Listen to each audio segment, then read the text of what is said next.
I need you to stop posting photos of this on Instagram, okay? Like, I get it. Y'all are hitting it raw in the middle of the forest. It's so romantic. It's so nice. I would love... Frankly, the problem is I'm jealous. I know you're getting raw dogs, back shots all over, getting a mess of this beautiful scenery. Excuse me, while being able to see this beautiful scenery. And yeah, I'm jealous. And I don't want to see it anymore. I'm done. I think that would be how babies are made, my guy. I'm sorry. I was really trying to be serious with a comeback, but the Hulk Hogan mustache, my guy took the cake for me.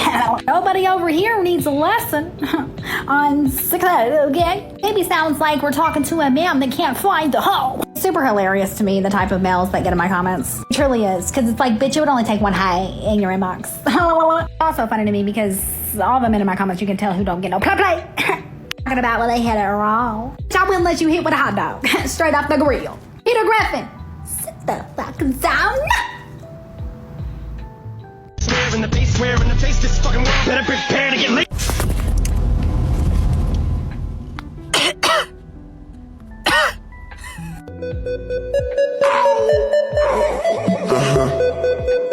No homo. I say he's so sweet. Is marriage still worth it?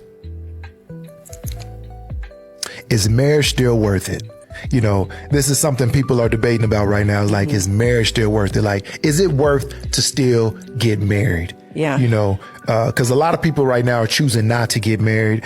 More people are getting divorced. Some people are staying in marriages just to be in them because they feel like they're stuck, or they're waiting for their young kids to grow up. Because there's been plenty of relationships where people stay married, stay in the marriage until their kids turn 18 and out of the house. Because I think and you're basically just roommates. Yeah, I think that's harder on the kids when you do that.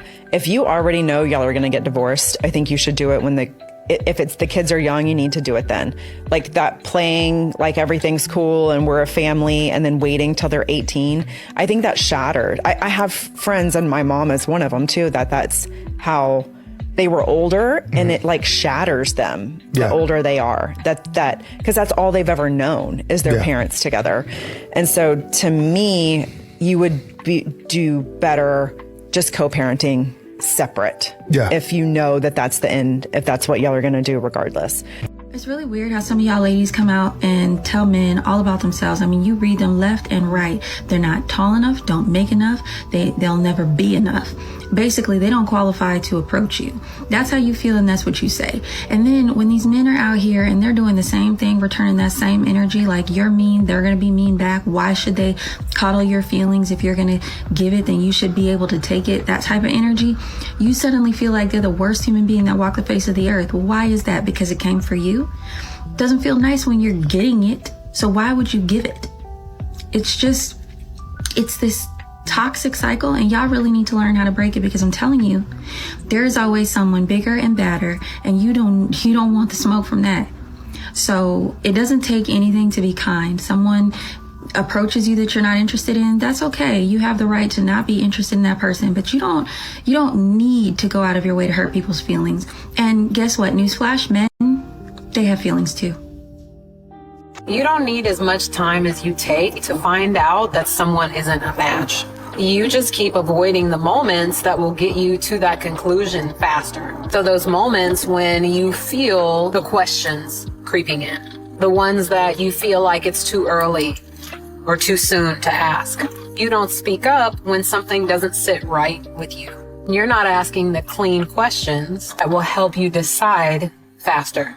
And you tell yourself things like, I don't want to be needy. I don't want to ruin this. I don't want to be that girl. So you end up showing up as this watered down version of yourself. One who doesn't speak your needs and voice your boundaries and ask probing questions and using your voice. And what happens is you're delaying the other person the opportunity to meet you, to show you whether or not they have the capacity to hold you, to see you, to appreciate you, and to show up for you. Your authenticity is your superpower. It's your filter. It's the quickest way to decide if someone isn't right for you. Your lack of authenticity is delaying your clarity. You want to see a shorty eat someone alive? I got you. The word on the internet right now. Listen to this, yo. Send that woman some money for some groceries this month. That's what you can do. Bozo. You steady screaming how much you like her and you want to take her on a date, but you got to be different. You see she got kids. She don't want to go on a date. Put some groceries in her house. Help her out. What the you mean I'm supposed to give my hard-earned money to a who got 2 kids by an ain't? Cause I'm supposed to give my money to her cause she made some bad life choice, so I'm supposed to fill her fridge up? No, you need to learn your lesson. Stop having kids with that you know can't provide. My hard-earned money to a who not only has 1 but 2 kids by ain't. Cause mind you said your baby father ain't, but you went around and had baby number 2 by him. So I'm supposed to go in my wallet and pay for some groceries for 2 little that don't even belong to me? Is this stupid? What I can give you is a little bit of advice, meaning wrap it up. Put a bow on that whack. Plus maybe it's not whack because you keep having kids, my fault. But nah, ain't nobody giving you.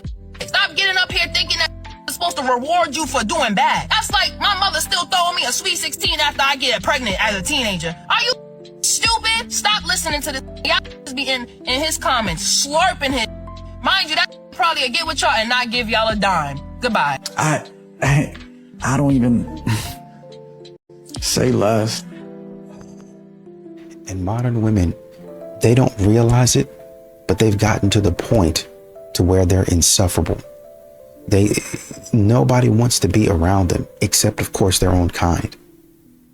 Men don't want to be around you anymore. Men don't want to take you out on dates, take you out to dinner. They don't want to go get a cup of coffee with you. They don't want any scrubs. Men don't want any scrubs. Bird brains, pigeons. Men don't want that stuff anymore. Why is it not okay to talk about previous traumas in relationships? So listen, it's okay to talk about those traumas, especially if you were dating. It's okay to be upfront about that. But understand, just because you are transparent don't mean I want to with you afterwards. And I'm gonna be honest with you. It is within, no. That's the problem. People think that just because you are honest about your red flags and traumas that you gotta stick there. You tell me you a serial cheater and you afraid to cheat and everybody in your life has cheated like you on Love is Blind and your name is Clay and I'm not gonna give you kudos. No, you did not. I'm not gonna give you kudos for I'm gonna appreciate your honesty. I'm gonna say thank you for the honesty. Thank you. But that don't mean that I'm gonna reward you with more. See, what some people do is take like, oh, I'm so glad he confided in me about his traumas and his red flags and that mean he must really care about me. Sometimes you gotta say, listen, thank you, but that violates the standard I have for myself and the boundaries I have for myself. And right now, a relationship isn't the best thing for us. Red flags that men ignore because she's pretty. If she wasn't pretty, you would have blocked her already. First, everything is about her feelings. If she is upset, it is serious. If you are upset, you are overreacting. Second, she disappears when you need her. She's fun, she's cute, you see her active everywhere. But when you need support, she is suddenly not available. Third, she keeps options just in case.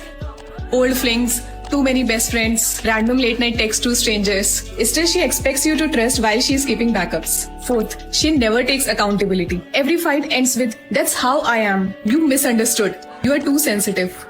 And you still apologize. Fifth, very important, you feel confused more than happy. You feel anxious, you keep making excuses for her behavior. You need to understand that's not love, that's attachment to beauty. You know, these modern women, the older they get, it seems like the more stubborn they get and the more set in their ways they get. You do know that you are ruining your chances to find a man, right? And they care. They feel like, let me say this, modern women be picking the wrong heels to on.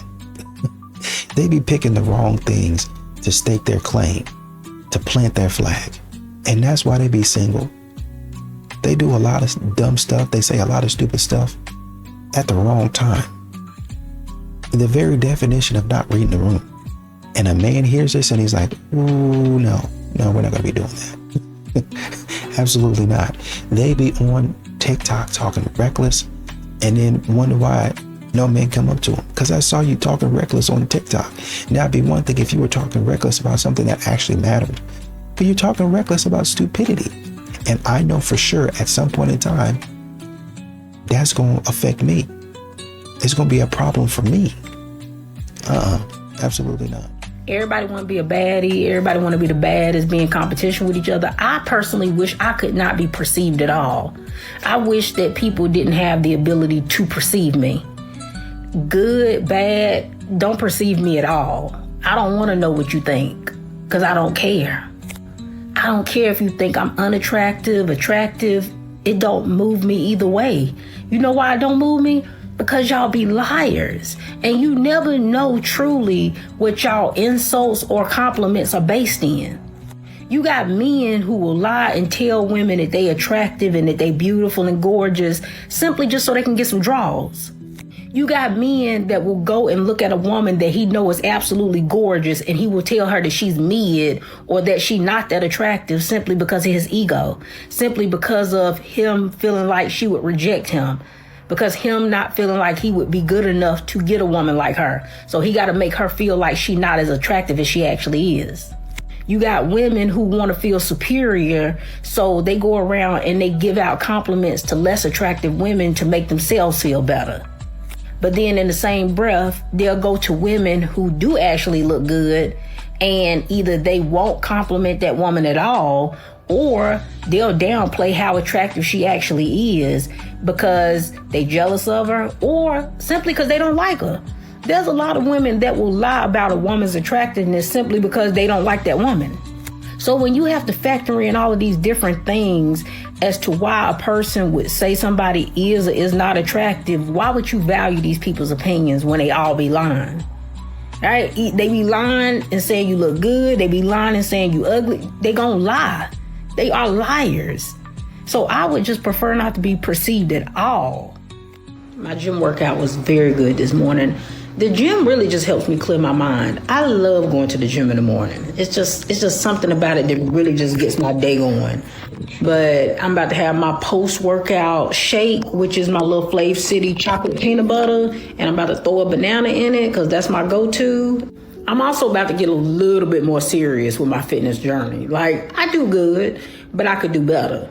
And I'm all about challenging myself to do better. And so there's some progress I want to see this year that I need to cut back some stuff and like really get a little bit more strict. And that's what I plan on doing.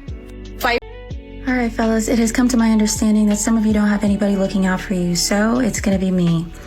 I would just like to come to the front, and I would like to ask that everybody who has any plans of doing anything fun for spring break, getting out there, seeing the people, being in the in crowd, and, you know, just cutting loose, that you are taking a little bit of time to really consider the collateral damage. Consider what you might be bringing back home that you can't get rid of. I mean, let's put aside those of you who are going to get taken by a $6 sundress for 18 years of child support payments. And let's really think about the others of you who are going to be putting yourself in life-threatening situations. All of this to say, please, fellas, be mindful that while you're out there and you're having a good time and you're cutting loose, that you don't always get to give back whatever it is that you take home. So just keep in mind that you want to protect yourself. And sometimes protection isn't enough. Sometimes the real solution here is just not getting involved in the first place. Sometimes you really need to consider if those couple of hours of fun are really worth the next 21 years of your life, you know? And if the person that you're cutting loose with is really someone that you're going to want to be attached to for the next 20 some odd years of your life. So anyway, I'm just stepping up to the front. I'm hoping that you guys are really going to take heed, really going to listen, really going to take advantage of the fact that you know what these numbers are, that you can do a simple little Google search and you can find the data yourself. These spring break baselines of fun where everybody's coming together on a beach and getting naked together. Yeah, that's not where it's at, guys. You can have fun and not go all the way through the fun activities. Okay? Let's try that. Y'all, who's out here telling women that they need to be putting up all their personal business on all of their bills and telling men that before you slide into their inboxes, they're expecting that you're going to be able to, you know, pay their rent and take care of their kids?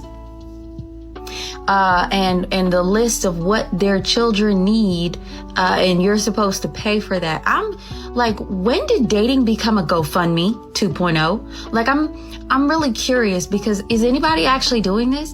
Like, why are y'all trying to make things so ridiculous that men just stop talking to you? Because that has to be the play. It cannot seriously be that y'all think that these women out here really think some man is going to scroll past and see basically your dating profile requirements. It says, before you're allowed to speak to me, you have to pay all my bills and be basically willing to support my children.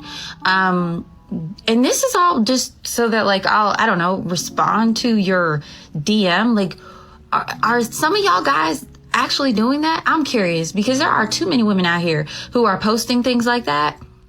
And I would really love to meet or understand from the men who are responding, like, is this really a thing?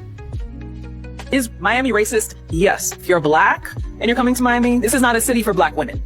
The only reason I find this slightly hysterical is because literally there is no city in the United States of America, no major city where it is good for black women to date. Like, I am trying to think of a place where black women can say, this is a major city that is great for me to date. If you guys know of that city, please put it down in the comment section. And listen, this is coming from a lighter skinned woman who would probably be put in the exotical category. She doesn't speak for us. So you have a light skinned, quote, exotical, unquote, who was complaining about not being able to find black men specifically who want to date her. When you start to hear the same complaint over and over and over and over and over again, and it gets down to a place where there's literally no city in the United States of America where a black woman can find a date, can find love, can find black men who like them, I'm like, okay, so which is it? Is it really that black men are just so adverse to black women, or are there things going on here? So what I am trying to address is that this trend that I see of black women complaining about literally every major city not being a good place for them to find men, I'm really starting to question if it's really because they're black or if there are other issues going on.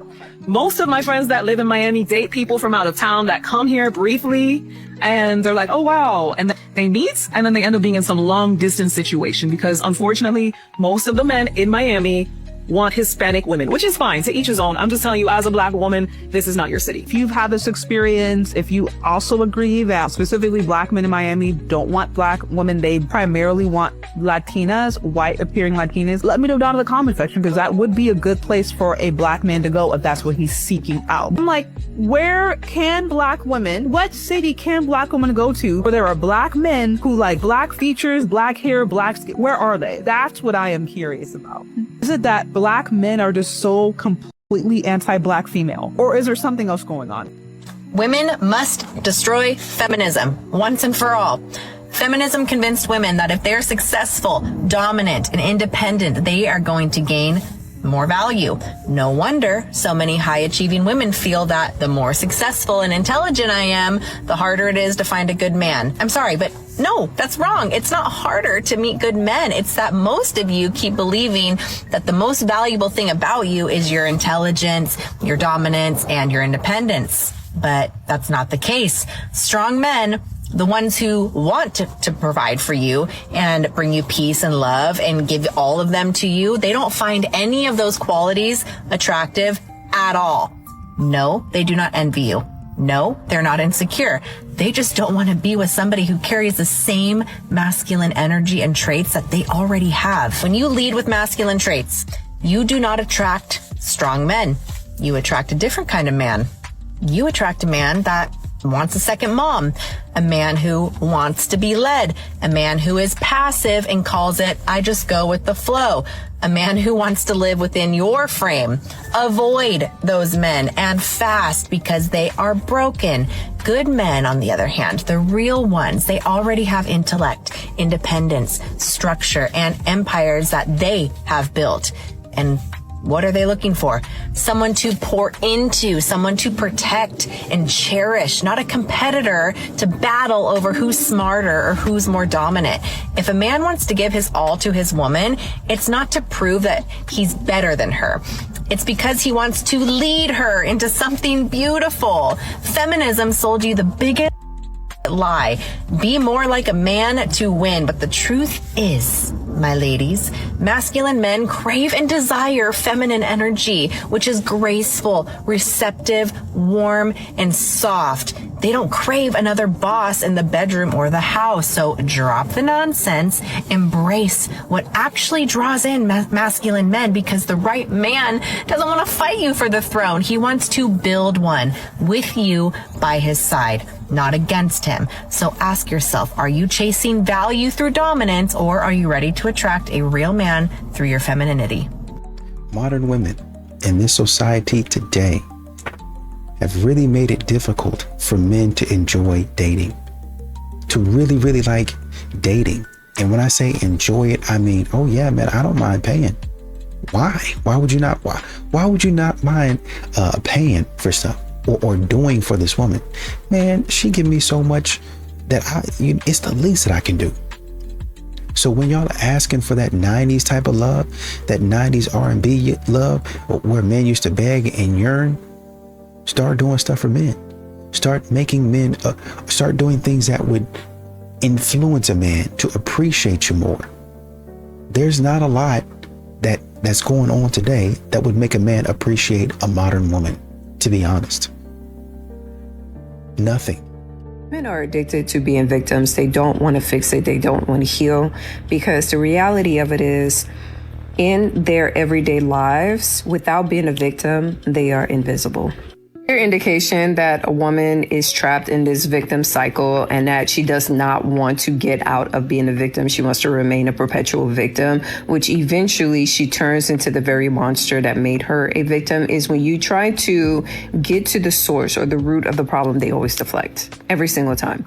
I have observed this in a multitude of discussions when it comes to relationship dynamics between men and women, when it comes to women being faced with the things that make them uncomfortable, whether it's obesity, whether it's standards of beauty, whether it's relationship dynamics. Every time you try to drill down to the source of the problem, they always deflect.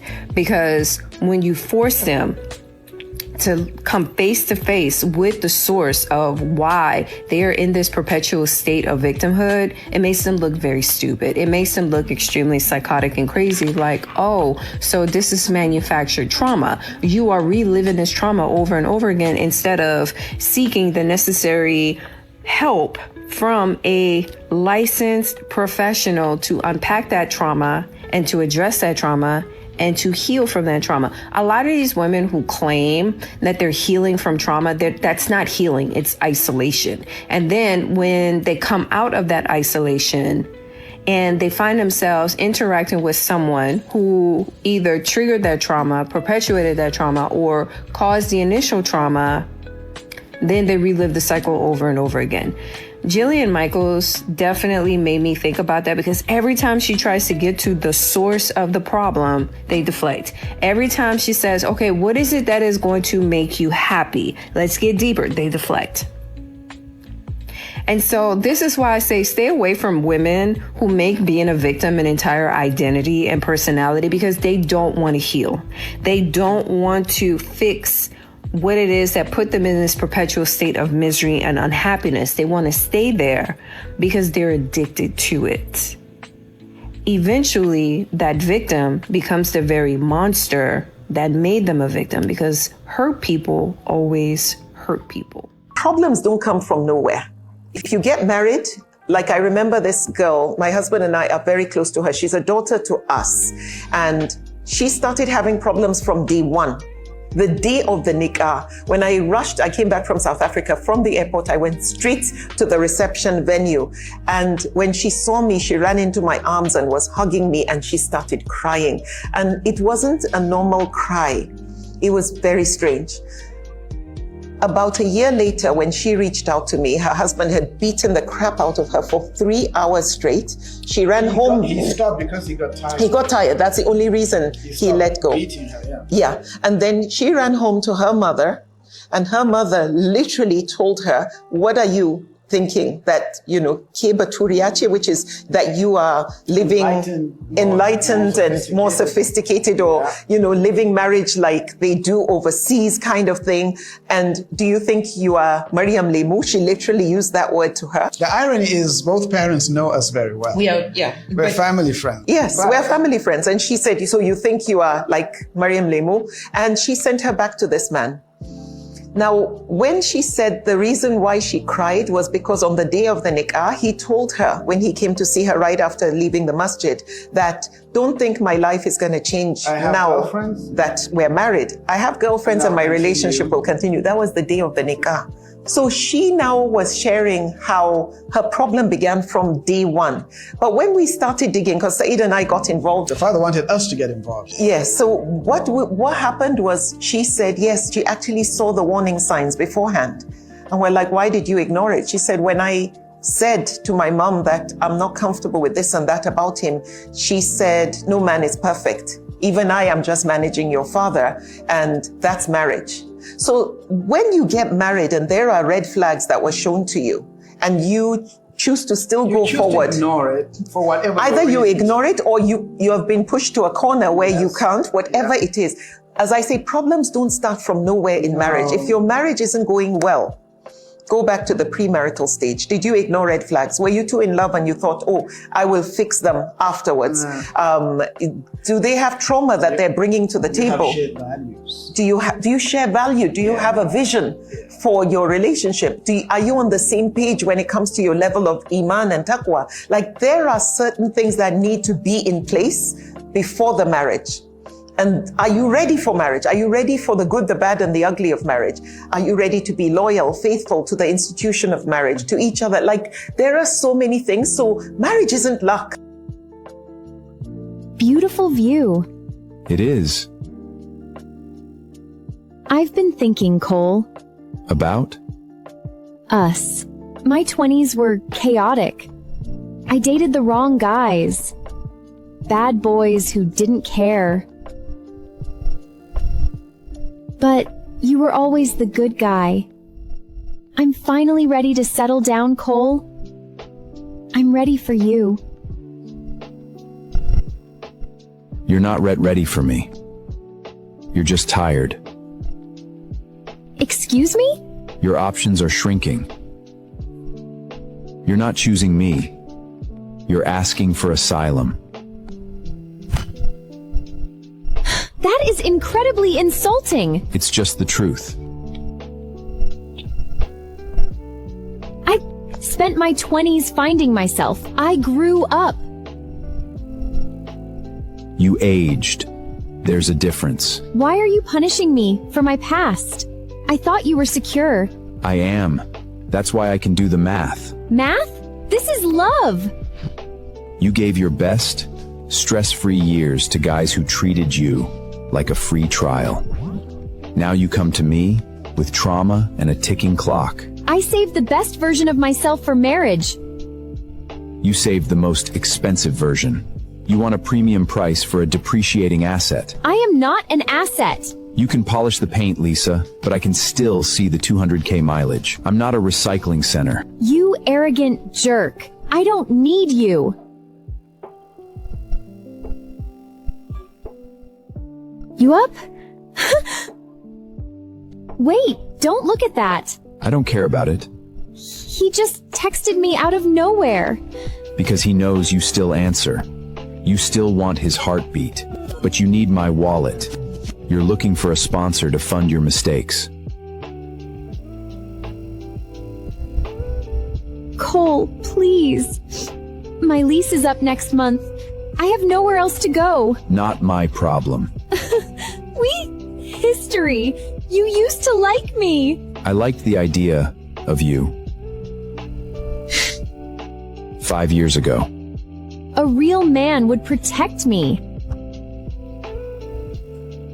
A real man protects his peace. The door is right there. You'll alone. Better than a safety net. I am not a consolation prize.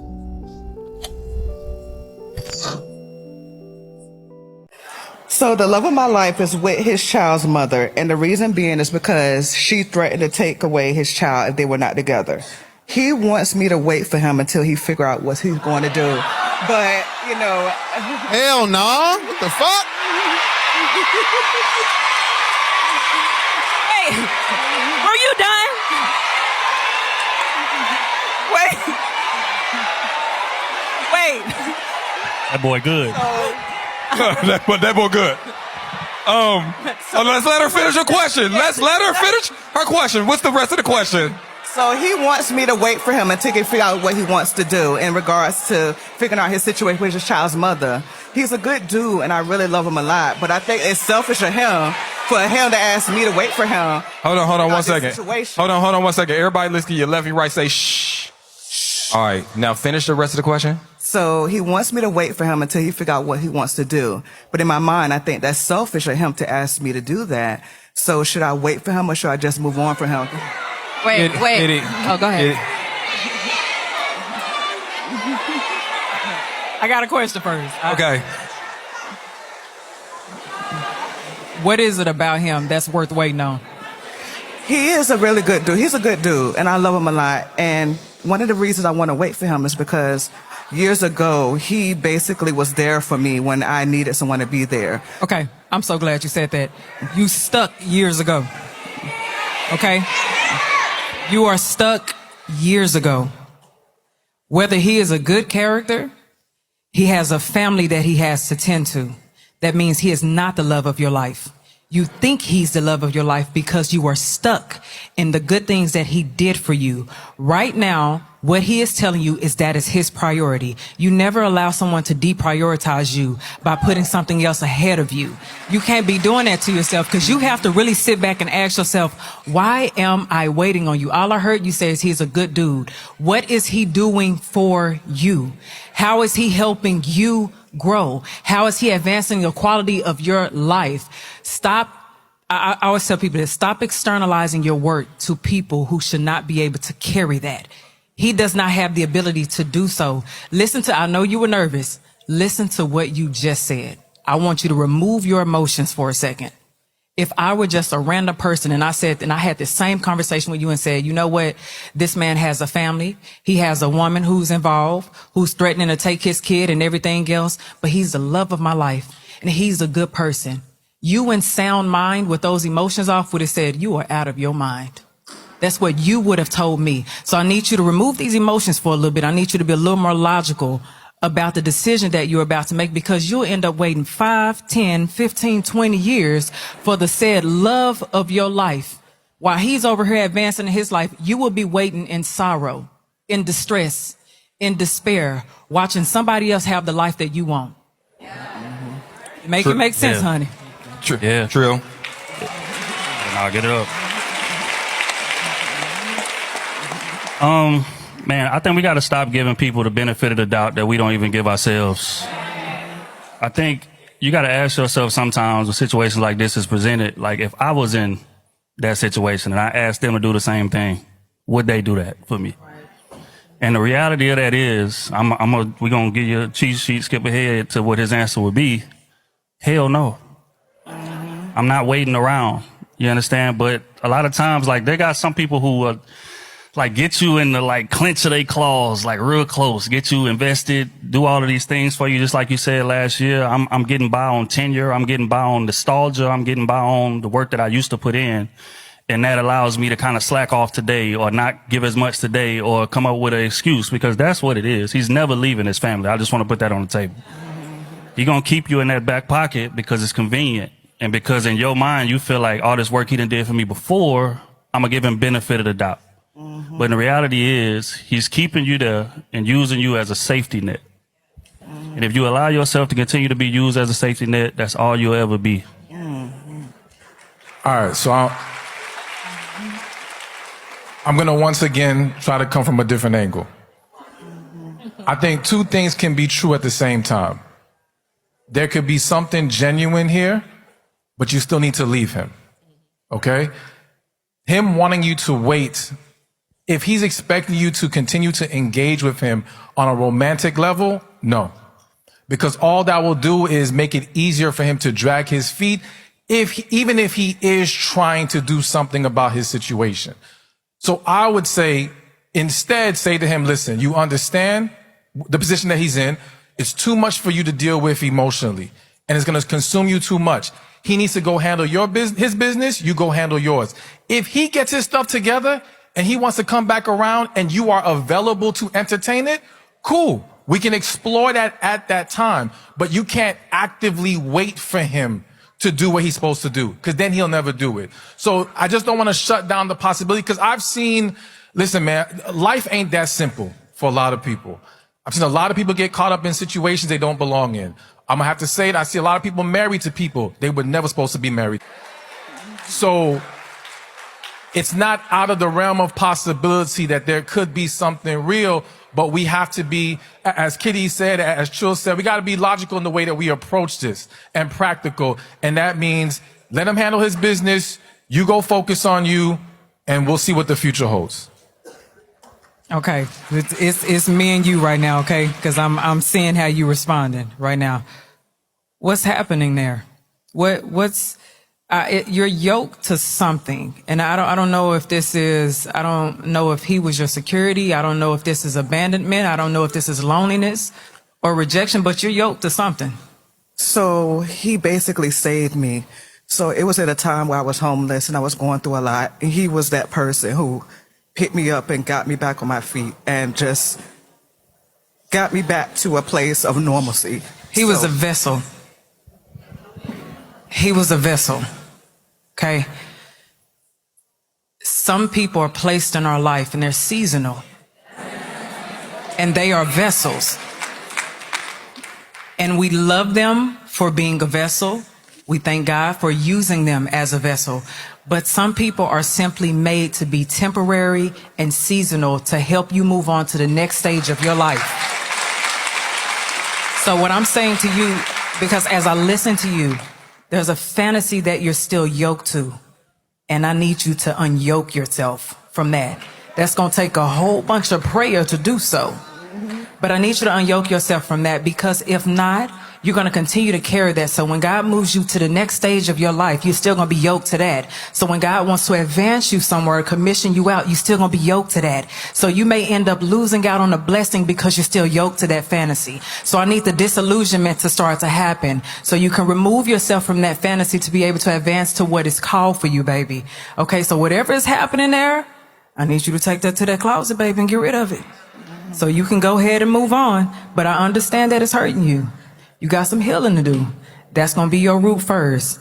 Thank him. Thank you for being that person and being that instrument in that vessel. But it's time for you to move forward, because I guarantee you are hindering yourself from something great. Yeah. Girl, so you telling me to choose Steve Urkel? I'm telling you to choose. You wouldn't even choose Steve Urkel. Choose the man that loves you. Choose the man that loves you. Sarah. And that's the problem. Too many people want what looks good instead of what is Sarah, good. you say that with a man that's 6'5", with six pack, with six figures. I don't know about the other stuff, but I'm pretty sure he meets all those marks. And you telling the girls, no, you're telling the girls to choose Urkel, and I think that's crazy because you got Stefan. I'm not trying to hear it. I'm not trying to hear it. I'm not saying choose Urkel. I'm saying choose the man that loves you, not the man that looks good. It can't just be about what looks good. It can't just be about the Instagram I'm sorry, Sarah. It's gotta be about what's real. Sarah. Yeah. Sarah. Yes. I don't agree with you, dog. Which part? Bro, do you know how many fat, stubby, chubby, ugly men have beautiful women? They're probably rich. I mean, that's also true. But do you know how many fine men that love these girls and he love her for real that don't, he may mess up sometimes. This says he worked 12 hours today and came home to play video games, but can't help me with the house.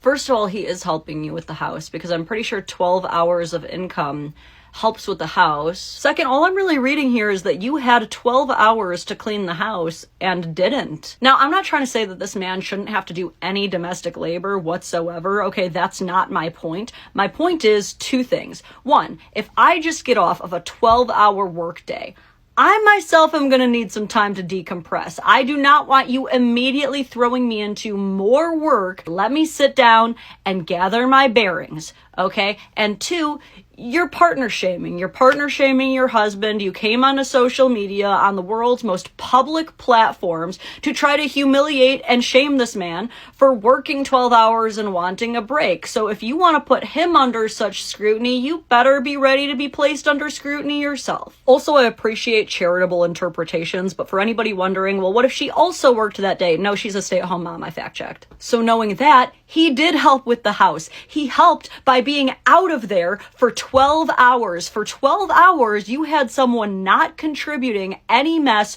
whatsoever. So it looks like that is 12 hours of a mess that you are responsible for. Now, being a stay-at-home mom is also very hard, right? For those 12 hours, you were also working, and that deserves to be acknowledged. But you know something that's not making your job any harder is your husband secretly recording you and putting you on blast on the internet for complete strangers to make the absolute worst judgments on you. We should not be here. That is your husband. You should be working things out with him privately. Otherwise, you're just gonna play yourself. Bad partner shamer. Bad.